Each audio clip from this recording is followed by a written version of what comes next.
Hi guys, John T. Hickmet here. Welcome to my channel.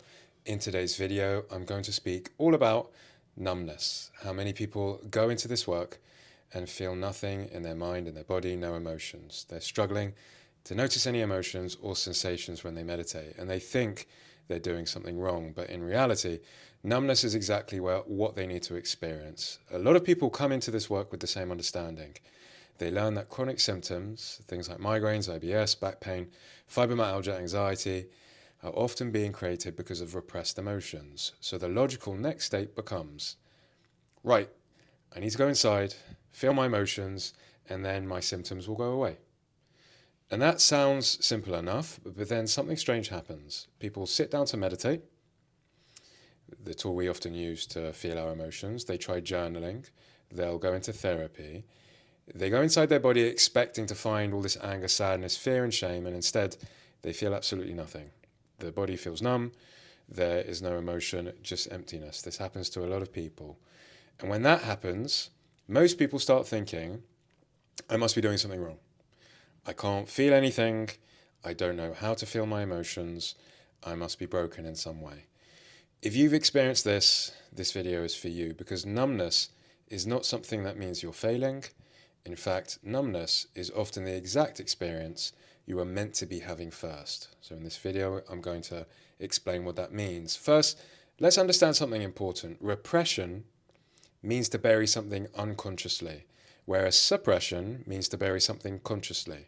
When we talk about repressed emotions, we are talking about emotions that have been buried without us even realizing it. So naturally, the question becomes, how do we access something that has been buried unconsciously? For most people, the way we start exploring this is through things like meditation, therapy, and journaling. These are all ways we begin to go inside and explore our internal world. But when people first try things like meditation, something very common happens. They sit there, they check inside, and they notice absolutely nothing.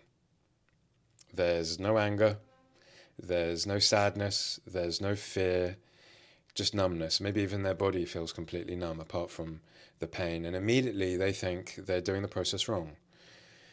I've actually made a whole other video about that thought pattern that appears in the healing work, the am I doing this wrong thought pattern, because this thought shows up for almost everyone at the beginning. Because here's the key thing: when a part of you appears that says, I think I'm doing this wrong, that very experience is what you're meant to be with.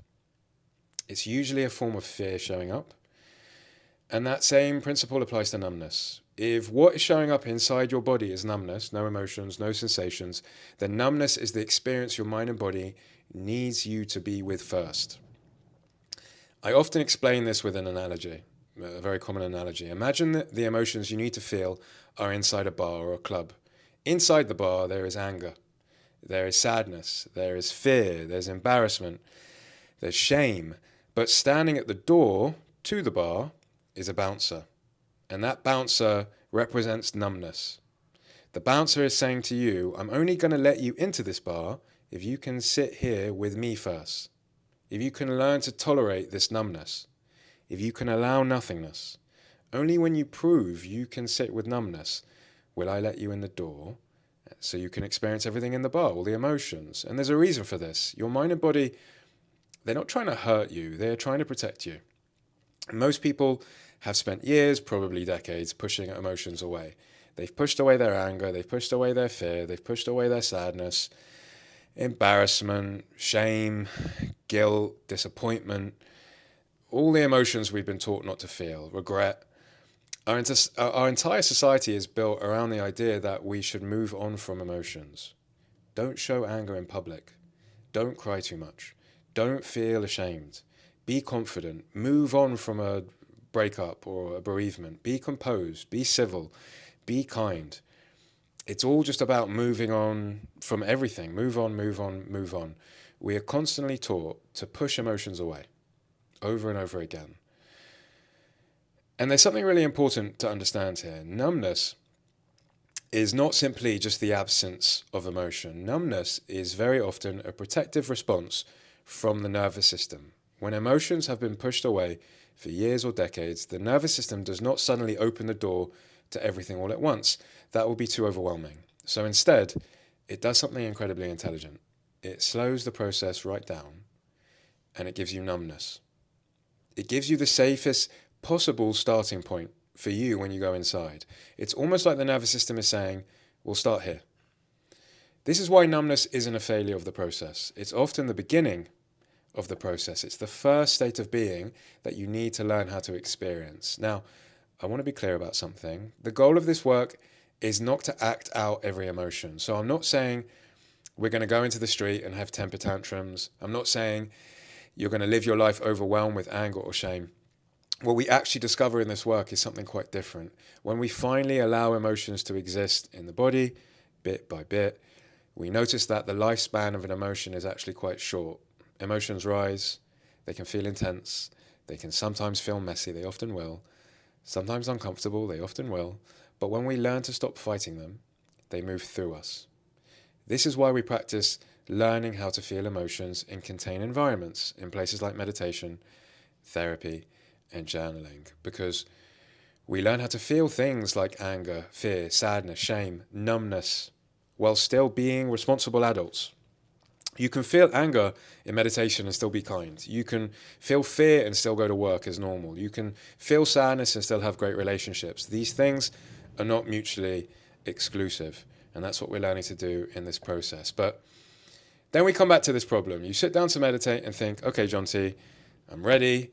I want to feel all these emotions. I want my pain to go away. Give me the anger, give me the sadness, but I'm not feeling any of it. You might even think, I'd love to feel anger. I'd love to feel sadness. I just can't feel anything, just numbness. Again, this is the moment where the work actually begins, because numbness itself is a state of being.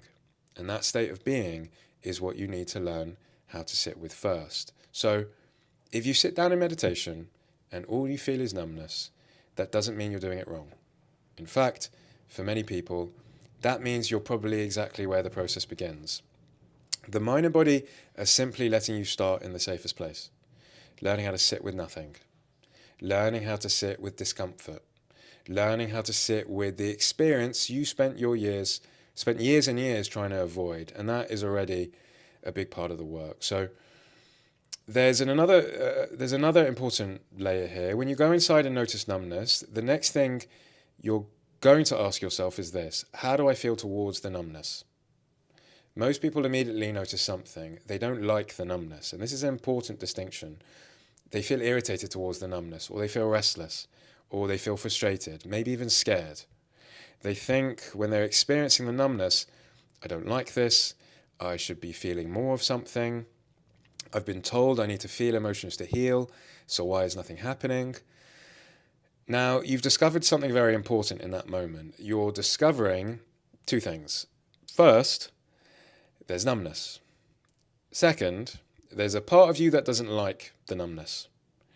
And that second part, the one that doesn't like what is happening, that is often the first emotion that needs your attention in this work.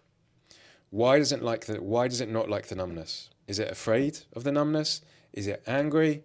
Is it frustrated? Is it sad that nothing is happening? You don't need to feel this emotion in some huge dramatic way. It might just be a quiet thought like, I don't really like this. This feels irritating. I'm feeling restless. But that is the process of self-discovery. You are learning to notice what is happening inside you. There's numbness. There is frustration towards the numbness. There's maybe a restlessness towards this numbness. And you're learning to allow all of it to exist. That's the work. That's the first stage for you. There's another part that often appears here as well, alongside the numbness and alongside the part of you that doesn't like the numbness at all. You may also notice a part of you that's searching for emotions, a part of you trying to find an emotion, looking for something to happen, almost forcing something forward. In mindfulness, we talk about this a lot. We talk about this as grasping. The mind is constantly grasping. We're grasping for more of something or less of something. We're either grasping for more emotion or less emotion. We're grasping for more peace, or maybe we're grasping for less anger, or maybe more sensation or less sensation. We're constantly trying to control the experience, the mindfulness experience. But meditation is actually about learning how not to grasp. Not grasping for an emotion, not grasping for less emotion, just noticing what's here and learning to be with it. So if you notice a part of you searching for an emotion, which you often will if you're experiencing numbness, that part is important too. You ask yourself, how does that part of me feel, the part that's searching? Is it afraid? Why is it searching? Often it's searching because it believes something like this: if I don't find the emotion I'm supposed to feel, my chronic symptoms will never go away. So that searching part may simply be afraid. And if that's the case, we learn to let it be afraid. Let it know you understand why it's afraid. Allow that part to exist as well.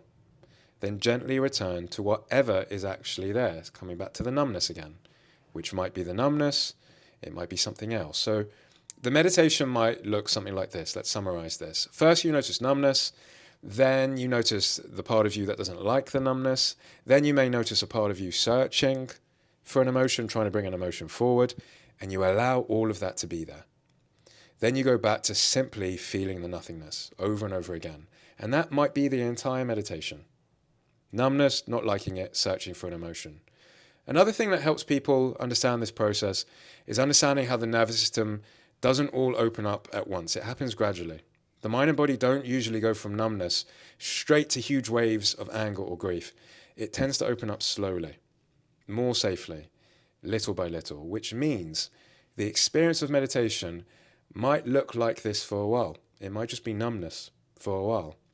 And then maybe you'll get small sensations and emotions, and then back to numbness again. There may be a flicker of fear, then back to nothingness again.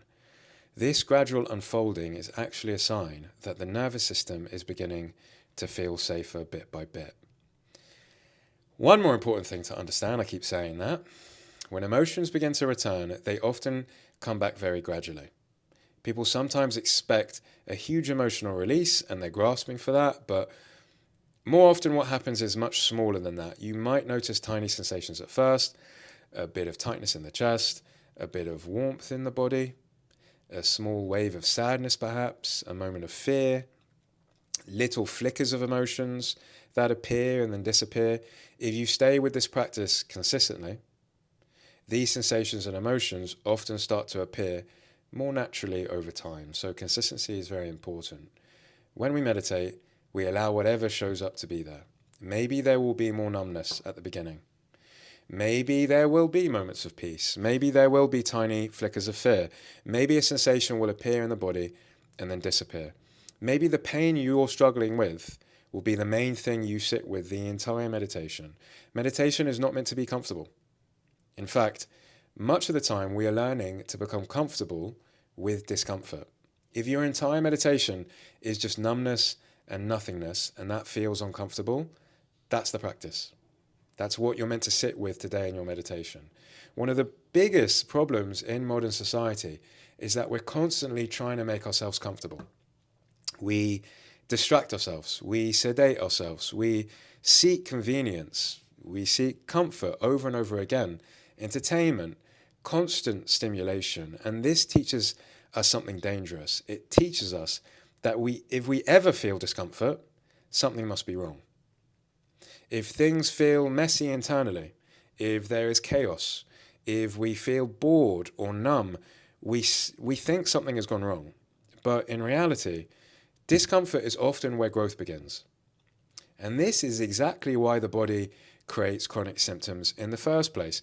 Pain will stop you in your tracks, in your life. It interrupts your life. It forces you to slow down.